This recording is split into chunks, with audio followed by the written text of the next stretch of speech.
guys, welcome back to another episode of Industry Insights on the Passenger Seat Parlay. And with me, I have a quick little snippet with my friend here, Samantha. Hey, how you doing? Giving us some accounting advice. So, Ooh-wee. Sam, again, another Haitian American star here. You're in the top 5 careers for first generation success. There you go. So, what's it like being an accountant? What's a quick little snippet of that? It's different. Yeah.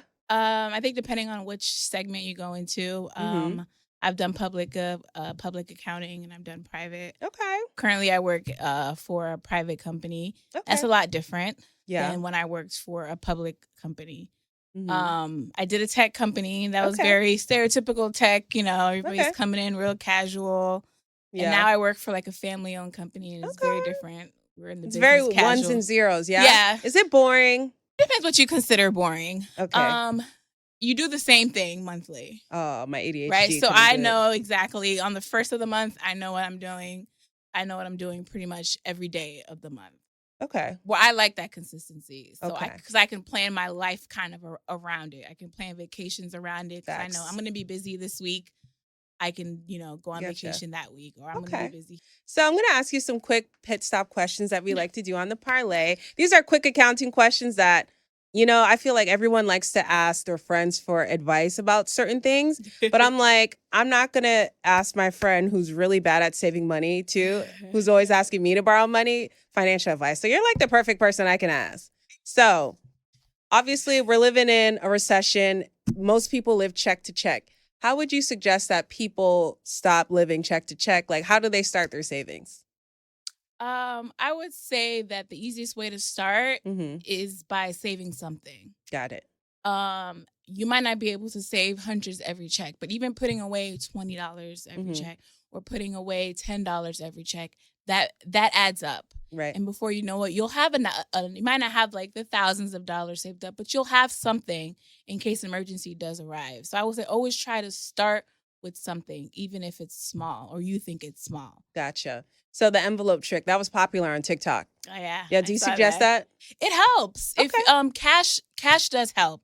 I would say that if you have your check, you have a budget, withdraw the money from the ATM and go with cash. That way you see what you're spending. Right. Because sometimes when you have your debit card, you're tap swiping it, tap away. And next thing you know, after a weekend, your Monday comes and that text comes saying, insufficient funds. Okay. And you're just like, oh man. So sometimes when you have cash, all right, I have this $100 for the month. Yeah. When it's gone, and I have to chill out. Perfect. Love that. Do you think 401k is a scam?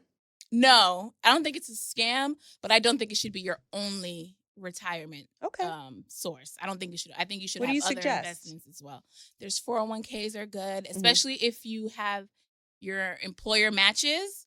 I would say max that out. Don't give any more than what your employer matches. You're right. So if your employer matches 6%, you put in 6%. Nothing more, nothing less. Nothing. And then after that, I think IRAs are Roth better. IRAs. Yes, max out your IRAs because that can also help in turns when it's time to file your taxes. Gotcha. Investing in your IRAs, and I feel like those two are probably like the best personally managed, unless you get like a financial advisor. Gotcha. Now, what would you suggest for those who are trying to like open up their own business and don't know where to start? They have a regular schmegular credit score. Say it's like in the mid 600s. Like, where do they go from there? Like, what are the steps? Okay, so you definitely want to make sure you start building up your business credit first. Okay. Because you want to keep that separate from your own personal credit? Yes. It's a difference. Yes, it is a difference. Your business has its own credit, and you have your own credit. Oh, 2 different scores? Yes. Oh, shit. So my shit number 800. Okay, let me find out. Okay. Yeah. Very nice. Now, I know we're kind of short. We're kind of quick on it. So what are some financial tidbits that you would put out in the universe for people to follow? Save money. Save. You just never know, especially in this era, you never know where everybody's jobs are so uncertain right now. You just never know what is going to happen. Like a lot of these government workers are losing their jobs. Right. And, they had no idea. They just came in and they're just, so I would say save. Even if you can invest, save. Put it in a high yield savings account. There are plenty of accounts out there that offer high yield savings account. Put your money in there let it work for you, at least make you something. But at the end of the day, saving, live in your means, try to stay away from debt. Yes. Don't do it for the gram. Don't do it for the gram. And what's your opinion about these Afterpay, Klarnas, and I think there's another one that breaks the thing? I feel like that's a financial trap for people. Well, if you're responsible with it, I think, sure. Okay. You know what I mean? Because you're not paying any interest. So if you're responsible with it, and you're not taking out so much where they're coming in and taking half your paycheck every 2 weeks. Right. But if it's an item that might not be available, or it's something that because I use them sometimes. If it's a higher end item that I could save for it. Yeah. But I want it now. Right. It's my money. I want it now. To me, it's almost like saving. Yeah, use it responsibly. Yes, exactly. Because I know I could afford it. If anything came up and like, okay, pay it on now, I could pay it now. And it's almost like a credit card. I explained it to a friend who's asking me about it. Like, if you're gonna use Klarna, think about it, your credit card. Like, if your credit card has $200, say you pay $50 now in 2 weeks, pay the other $50. Kind of train your brain to kind of use it.